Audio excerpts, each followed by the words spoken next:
గతంలో నర్సాపూర్ నుంచి పోటీ చేసి మీరు ఓటమి పాలయ్యారు. ఆ తర్వాత ఈసారి కూటమిలో భాగంగా మీరు మళ్ళీ పోటీ చేశారు. ఎంపీగా గెలిచారు.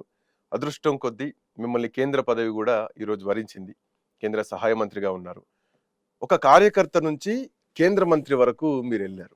సో, ఇక్కడ చాలామంది మీతో పాటు ఇంకా గెలిచిన వాళ్ళు గూడా ఉన్నారు. సో, మీకు మాత్రమే పట్టం గట్టింది భారతీయ జనతా పార్టీ అంటే, ఒక సగటు కార్యకర్తను గుర్తించింది అని భావించొచ్చా? తప్పనిసరిగా అండి. హ్మ్. ఖచ్చితంగా. నేను ఇప్పుడు రాష్ట్రంలో, కేంద్రంలో ఉన్నది ఎన్‌డీఏ ప్రభుత్వాలు. ఇది కూడా డబుల్ ఇంజిన్ సర్కార్. వాస్తవం. దానికి సంబంధించి ఎంత పెద్ద ఎత్తున కేంద్రం ఈ మధ్య కాలంలో రాష్ట్రానికి, ప్రజలకు, ఆంధ్రప్రదేశ్ అభివృద్ధికి కట్టుబడి ఉంది అనేటువంటి విషయాన్ని ఈ మధ్య కాలంలో కొన్ని విషయాలు మనం గమనిస్తే అర్థమవుతుంది. అయితే నా విషయానికి వచ్చేటప్పటికి మీరన్నట్టుగా నేను 2009లో పోటీ చేశాను పార్లమెంట్ సభ్యుడిగా. ఓడిపోయాను.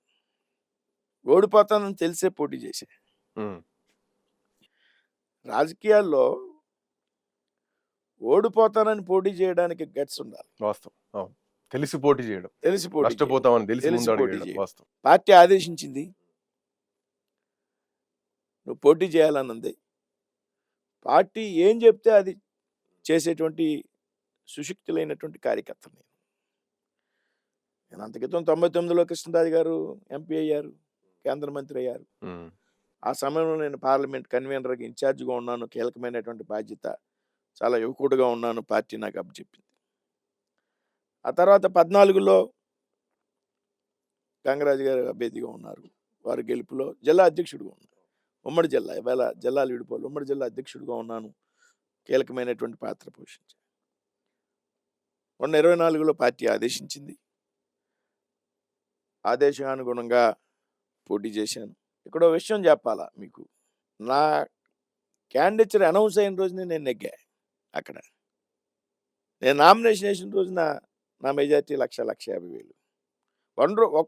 ఒకరోజు కూడా నేను ఓడిపోతాననేటువంటి ప్రచారం అక్కడ రాలే. ఇక్కడ 2 వెర్షన్స్ ఉన్నాయి. మొదటిసారి పోటీ చేస్తా అన్నప్పుడు ఓటమిని ఒప్పుకొనే ముందడుగేశారు. ఈసారి నామినేషన్ రోజే మీరు గెలుపుని డిక్లేర్ చేసుకున్నారు. ఎందుకంత కాన్ఫిడెన్స్ ఎట్లా ఎందుకు వచ్చింది? కాన్ఫిడెన్స్ అంటే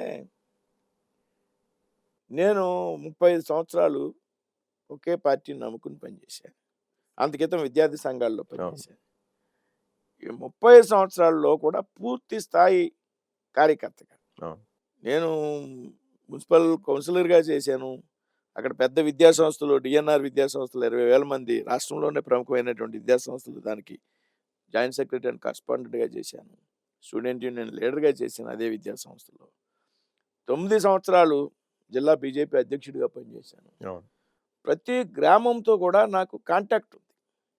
అంటే జిల్లా అధ్యక్షుడు అంటే ఏదో కాకతాళీయంగా ఇంట్లో కూర్చొని పేపర్ ప్రకటనకో లేకపోతే ఈ రకంగా ఇంటర్వ్యూలకు అలవాటు పడేటువంటి వ్యక్తిని కాదు.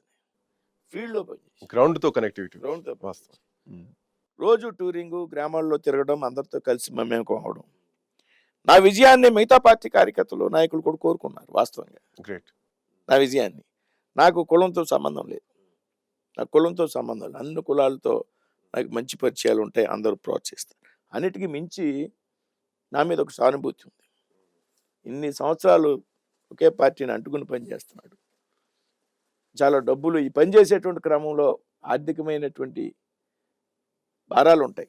వాటిని కూడా నేనే మీట్ అవుతున్నాను. 35 సంవత్సరాలు దాటుకుంటూ రావాలంటే చాలా ఫేస్ చేయాలి. ఎక్కడ నా క్యారెక్టర్ మీద అవును. ఏ రోజు చందా అడగడం కానీ, డొనేషన్ అడగడం కానీ, నా సొంత డబ్బులు పార్టీ కోసం వెచ్చించడం, కష్టపడి తిరగడం, అన్నిటికీ కార్యకర్తలను కలుపుకుని వెళ్ళడం. ఈ విధంగా చాలామంది చాలా సందర్భాల్లో నువ్వు ఎమ్మెల్యే అవ్వాలా, ఎంపీ అవ్వాలా, కానీ నీ పార్టీకి ఇక్కడ టైం రావట్లేదు, నువ్వు 14లో ఎందుకు పోటీ చేయలేదు. 14లో అసెంబ్లీకి మాణిక్యాలరావు గారు తాడేపల్లిగూడెం నుంచి నెగ్గారు, ఎండోమెంట్స్ మినిస్టర్. సో నేనున్న ప్రాంతంలో ఎలియన్స్లో అసెంబ్లీ సీట్ అలాట్ కాలే. అప్పుడు కూడా తెలుగుదేశంతో ఎలియన్స్ పనిచేసాం. మాణిక్యాలరావు గారిని నెగ్గించుకున్నాం, రాష్ట్రంలో మంత్రి అయ్యారు. ఇక్కడ ఇందాక మీరు మాట అన్నారు అదృష్టం అని. నేను ఆ మాటనే ఒప్పుకోను. ఒప్పుకోరు. ఎందుకంటే అదృష్టం అనేది అందరికీ అన్ని రంగాల్లో ఏదో సందర్భం. ఇవాళ మీరు ఈ పొజిషన్లో ఉన్నారంటే మీకు ఏదో కోణంలో అదృష్టం కలిసి రావాలి. అదృష్టం అనేది ఒక ఫ్యాక్టర్ ప్రతి మనిషికి జీవితంలో. కానీ అదృష్టం కారణంగానే ఇవాళ శ్రీకాంత్ గారు ఈ పొజిషన్ లో ఉన్నారు. మీ కృషి లేదు ఇందులో, మీ శ్రమ లేదంటే నేను అంగీకరించను. Yeah. సో నేను 35 సంవత్సరాలు కష్టానికి తోడు అది కనుచూపు మేరలో ఈ పార్టీ అధికారంలోకి వస్తుందా? 2 పార్లమెంట్ స్థానాలు నేనున్నప్పుడు పార్టీలో, నేను జాయిన్ అయినప్పుడు 2 స్థానాలు, అందులో ఒకటి తెలుగుదేశం హనుమకొండ నుంచి మన జగ్గారెడ్డి గారు. అవును 2 స్థానాలు ఉన్న పార్టీలో చేరి, సౌత్ ఇండియాలో కాదు నార్త్ ఇండియాలో కూడా పార్టీ అంతంత మాత్రంగా ఉన్నటువంటి పరిస్థితుల్లో అవును ఆ రోజుల్లో ఆ పార్టీలో చేరి ఇన్ని సంవత్సరాలు పనిచేయడానికి గట్స్ ఉండాలి, ధైర్యం ఉండాలి. అవును. దాన్ని నేను స్వీకరించా. చాలా ముందు చూపు ఉంటే తప్ప ఆ రోజు డెసిషన్ ఎందుకు స్వీకరించాను? లేదా అధికారంలోకి వస్తుంది 25-30 ఏళ్ళు పోయికని కాదు. పేపర్ రీడింగ్ అలవాటు, పుస్తకాలు చదివేవాడిని, ఉదయం RSS శాఖకి వెళ్ళేవాడిని. ఎప్పటికైనా సరే ఈ దేశానికి ఈ పార్టీ వల్ల మంచి జరుగుతుంది, ఈ దేశానికి ఈ పార్టీ సిద్ధాంతమే రక్ష అనే ఆలోచనలో ఆ రోజుల్లో పుస్తకాలు పేపర్లు చదవడం ద్వారా తెలుసుకుని ఆ పార్టీలో జాయిన్ అయ్యా.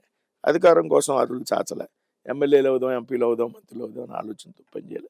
కాబట్టి మా కష్టం, మా శ్రమని మేము పడ్డ మాట వాస్తవం. కానీ పార్టీ నాయకత్వం, కార్యకర్తను గుర్తించడం నాకులా చాలా మంది ఇంకా బీజేపీలో పనిచేశారు ఈ రాష్ట్రం. పొలిటికల్ ఈక్వేషన్స్ లో నర్సపూర్ సీటు బీజేపీకి అలాట్ కావడం, అది కూడా అంత క్రితం 2 సార్లు బీజేపీ ఎంపీలుగా గెలవడం. నేను గెలిచాక మీరు ఒక విషయం గ్రహించాలి, ఆ ఎలక్షన్ ముందు వచ్చినటువంటి సర్వేల్లో కానీ ఎక్కడ కూడా నర్సాపూర్ పార్లమెంట్ సీటు, ఆఖరికి కొన్ని వైసీపీ అనుకూల సంస్థలు చేసుకున్నటువంటి సర్వేల్లో కూడా వాళ్ళు 21-22 సీట్లు నెగ్గుతామని చెప్పేవారు. ఒక 3 సీట్లు మాత్రం కూటమి నెగ్గుతుందని చెప్పేవారు. ఆ 3 నర్సాపూర్ ఉండేది. అంటే ఏ రకంగా అలాగే ఎగ్జిట్ పోల్స్లో కానీ నా సీటు మీద, విజయం మీద అనుమానం లేదు. అయ్యాక మంత్రి ఎలాగయ్యాను అంటే పార్టీ నాయకత్వం ఒక ఆలోచన చేసింది. అలా కష్టపడి పనిచేసినటువంటి కార్యకర్తకి ఇవ్వడం వల్ల రాష్ట్రంలో కార్యకర్తలందరికీ స్ఫూర్తి వస్తుంది. రాబోయే కాలంలో కార్యకర్తలు మరింత ఉత్సాహంగా పనిచేస్తారు.